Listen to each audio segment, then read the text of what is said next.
प्यारे बच्चों, जय हिंद। आपका हमारे YouTube चैनल में हार्दिक स्वागत है। NAS अर्थात नेशनल अचीवमेंट सर्वे के अंतर्गत कक्षा तीसरी, छठवीं और नौवीं के बच्चों का यह टेस्ट होना है, जो कि नवंबर माह में होगा। इसी के अंतर्गत मध्य प्रदेश शासन ने अभ्यास प्रश्न जारी किया है। तो हम अभ्यास प्रश्न बैंक कक्षा छठवीं में हिंदी, गणित, पर्यावरण अध्ययन सभी का संपूर्ण हल देखेंगे। आप वीडियो देख करके अच्छे से समझ लीजिए, जिससे आपका टेस्ट बहुत अच्छा जाए और आपके ज़िले का नाम मध्य प्रदेश में अच्छे स्थान पर हो। अभी तक आपने हमारे चैनल को सब्सक्राइब नहीं किया तो कर लीजिए। अभ्यास प्रश्न बैंक NAS कक्षा छठवीं विषय हिंदी में आज हम प्रश्न क्रमांक 21 से प्रश्न क्रमांक 42 तक का हल देखेंगे। निम्नलिखित गद्यांश को पढ़कर प्रश्नों के उत्तर में सही विकल्प पर गोला लगाइए। यहाँ पर एक गद्यांश दिया गया है। एक गांव था, गांव के लोगों का मुख्य धंधा खेती था। वहाँ के लोग पूर्ण रूप से बरसात के पानी पर निर्भर रहते थे। गांव में एक ही तालाब था, उसका पानी भी दीपावली तक सूख जाता था, जिससे गांव वाले पानी के लिए परेशान रहते थे। गांव में एक स्कूल था जिसमें लगभग 200 बच्चे पढ़ते थे। एक दिन स्कूल के प्रधानाध्यापक जी ने बच्चों को समझाया कि गांव के तालाब में सालों से मिट्टी व गाद जमा होने से इसमें पानी के भराव की क्षमता कम हो गई है। हम सब मिलकर श्रमदान करें तो तालाब की मिट्टी निकालकर उसे बाहर कर सकते हैं। अगले दिन से ही इस काम का श्री गणेश हो गया। बच्चों के साथ साथ गांव के लोग तालाब को गहरा करने के कार्य में लग गए। 1 महीने में बिना किसी खर्च के तालाब गहरा हो गया था। अगली बरसात में तालाब लबालब भर गया और इस साल गांव में पानी की कोई कमी नहीं रही। अब हम गद्यांश पर आधारित प्रश्न देखेंगे। प्रश्न 21, मिलकर काम करने से होता है। A, काम कभी पूरा नहीं होता। B, काम कठिनाई से पूरा होता है। C, काम सरलता से पूरा होता है। D, काम बिल्कुल बंद होता है। तो मिलकर काम करने से काम सरलता से पूरा होता है, इसलिए इसका C वाला वस्तुनिष्ठ सही है। प्रश्न 22, बरसात शब्द का समानार्थी शब्द है वर्षा, पानी, बूंद और फुहार। तो इसका सही उत्तर है बरसात का समानार्थी शब्द है वर्षा। प्रश्न 23, श्री गणेश होना मुहावरे का अर्थ है काम आधा होना, काम शुरू करना, काम ना करना और काम खत्म होना। तो श्री गणेश का मतलब है काम शुरू होना। 24वां प्रश्न है, तालाब लबालब भर गया। वाक्य में विश्लेषण। तालाब, लबालब, गया या भर। तो यहाँ पर तालाब कैसा भर गया? लबालब, यानी विशेषता क्या है? लबालब, यानी पूरा भर गया। तो यहाँ पर लबालब शब्द जो है वह विश्लेषण होगा, तो इसका विशेषण लबालब। 25वां प्रश्न है, विश्वास शब्द का विलोम। कुविश्वास, अतिविश्वास, आत्मविश्वास और अविश्वास। तो विश्वास का विलोम शब्द होगा अविश्वास। अगला है, श्रमदान शब्द में प्रत्यय शब्द क्या होगा? श्रम, दान, ना या श्रव। तो क्योंकि प्रत्यय है और प्रत्यय पीछे लगता है, तो इसमें श्रम में प्रत्यय क्या होगा? दान। तो इसका बी वाला वस्तुनिष्ठ प्रश्न सही है। निर्देश, निम्नलिखित सूचना के आधार पर प्रश्नों के उत्तर में सही विकल्प पर गोला लगाइए। मेला स्थान दशहरा मैदान, मिठाई वाला, झूला, शौचालय, कपड़े की दुकान, पुलिस थाना, खिलौने वाले की दुकान, फिर झूला की है ये, फिर ये है फिरकी वाला, ये बर्तन की दुकान, ये गुब्बारे और ये शौचालय। अब यहाँ पर लिखा हुआ है दिनांक 14 मार्च से 28 मार्च तक प्रातः 9 बजे से 10 बजे तक। मेले में जो दुकानें हैं उनका विवरण है। गुब्बारा ₹5 में खिलौने की दुकान में प्रत्येक खिलौना ₹20 का। मिठाई की दुकान में समोसा ₹10, जलेबी ₹10 की 50 ग्राम और फिरकी ₹10 में 1 और झूले का टिकट ₹30 में 1। प्रश्न 27 इसी पर आधारित हम देखें। दी गई सूचना के आधार पर बताइए कि मिठाई की दुकान में समोसा कितने रुपए का है। तो मिठाई की दुकान में स्पष्ट दिख रहा है समोसा कितने रुपए का है, ₹10 का। तो यहाँ पर डी वाला उत्तर ₹10 सही है। 28 प्रश्न है, मेला किस स्थान पर लगाया गया है। तो ऊपर आपको जहाँ सूचना लिखी है वहाँ पर लिखा हुआ है मेला स्थान दशहरा मैदान। तो इसका सही उत्तर होगा दशहरा मैदान। तो हम दशहरा मैदान यानी बी वाले में वस्तुनिष्ठ में हम घेरा लगा देंगे।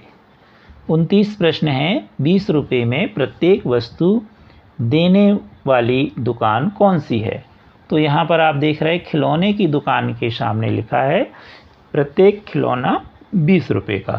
तो इसका सही उत्तर होगा डी खिलौने की दुकान। 30वां प्रश्न है, गुब्बारा वाला कहाँ खड़ा है। तो आप ध्यान से देखिए चित्र में। तो चित्र में हम देखेंगे तो गुब्बारा वाला जो है ये है गुब्बारा वाला और ये शौचालय। तो ये कहाँ खड़ा है, शौचालय के पास। तो इसका सही उत्तर होगा शौचालय के पास। तो हम इसमें टिक कर दें ए वाले में या घेरा लगा दें तो इसका ए वस्तुनिष्ठ सही होगा। 31वां प्रश्न है, दी गई सूचना के आधार पर बताइए कि झूले का टिकट शुल्क जो है किन दो वस्तुओं की कीमत के बराबर है। तो आप ध्यान से देखिए जो खिलौना है वो है ₹20 का एक खिलौना और फिरकी कितने की है, ₹10 की। तो ₹20 और ₹10 यानी एक खिलौना और एक फिरकी की कीमत के बराबर झूले की जो टिकट शुल्क है वह है। तो इसका सी वाला सही है। 32वां प्रश्न है, मेले में बिक रही उन दो वस्तुओं के नाम बताइए जिनकी कीमत ₹10 है। खिलौना, समोसा, गुब्बारा, फिरकी। तो इसमें दूसरा और चौथा, क्योंकि समोसा भी ₹10 का है और फिरकी भी ₹10 की है, आपने यहाँ पर देखा है। तो ये समोसा ₹10 का है और फिरकी भी ₹10 की। तो इसका सही उत्तर होगा दूसरा और चौथा, अर्थात समोसा और फिरकी। निर्देश, निम्नलिखित तालिका को देखकर दिए गए प्रश्नों के उत्तर में सही विकल्प पर गोला लगाइए। बच्चों के नाम तपस्या, राज, शबनम, जॉनी, सलीम, रश्मि। अब प्राथमिकता के आधार पर पसंद किए जाने वाले फलों की सूची। तपस्या पसंद करती है आम, केला, अमरूद। राज सेव, केला, संतरा। शबनम आम, अमरूद, अंगूर। जॉनी अंगूर, केला, सेव।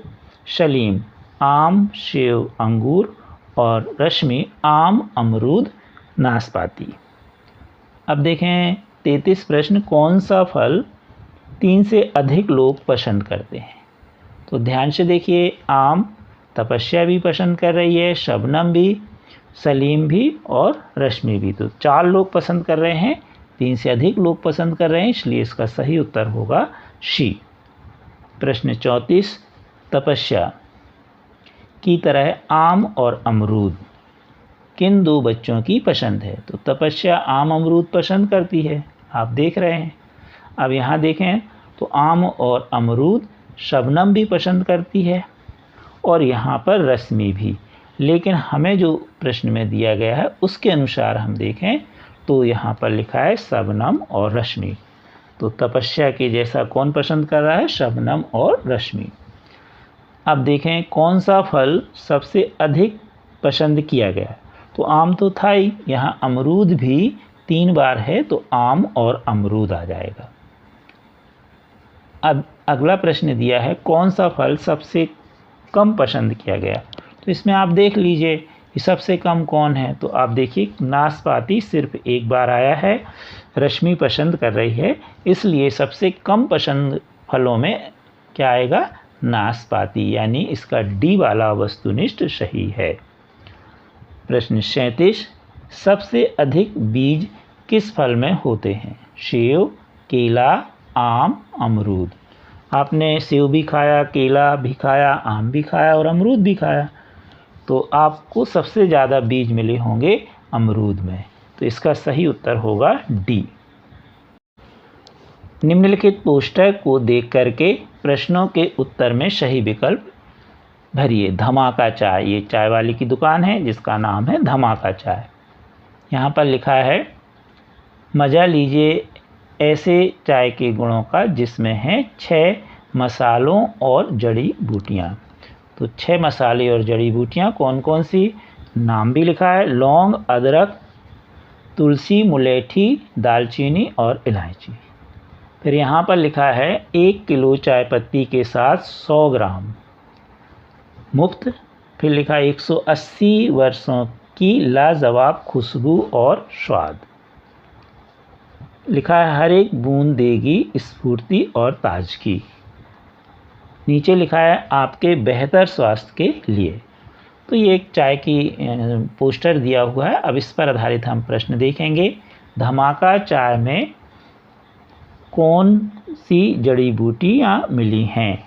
लौंग, हल्दी, अदरक, नीम, तुलसी, अश्वगंधा, मुलेठी और दालचीनी। तो आपने देखा 6 चीज़ें मिली हैं। कौन कौन? लौंग, अदरक, तुलसी, मुलेठी, दालचीनी और इलायची। तो यहाँ पर हो जाएगा मुलेठी और दालचीनी, यानी डी वाला सही है। 39 प्रश्न लाजवाब शब्द में उपसर्ग है। तो उपसर्ग आगे लगता है और प्रत्यय पीछे। तो यहाँ पर ला शब्द जो है वह उपसर्ग है, यानी बी वाला इसका उत्तर सही है। 40 प्रश्न नंबर, चाय के पौधे का कौन सा हिस्सा चाय बनाने में होता है? जड़, तना, पत्ती या फल? तो चाय की पत्ती का उपयोग होता है, इसीलिए उसका नाम चाय पत्ती है। अगला 41 प्रश्न, खुशबू शब्द का विलोम? सुगंध, गंध, महक या बदबू? तो खुशबू का होता है बदबू। प्रश्न 42, 2 किलो चाय पत्ती खरीदने पर मुफ्त पाएंगे 100 ग्राम चाय, 200 ग्राम, 50 ग्राम या 250 ग्राम? तो क्योंकि जो पोस्टर है उसमें लिखा है कि 1 किलो चाय लेने पर 100 ग्राम मुफ्त, और चाय पत्ती कितनी ली गई? 2 किलोग्राम, तो इसलिए उसमें 200 ग्राम मुफ्त चाय मिलेगी। तो इसका बी वाला उत्तर सही है। कृपया हमारे वीडियो को लाइक एवं शेयर अवश्य कीजिए तथा अपनी कक्षा के सभी विषय के वीडियो देखने के लिए हमारे चैनल की प्लेलिस्ट में जाकर आप देख सकते हैं। अभी तक आपने हमारे चैनल को सब्सक्राइब नहीं किया तो कर लीजिए। Thank you.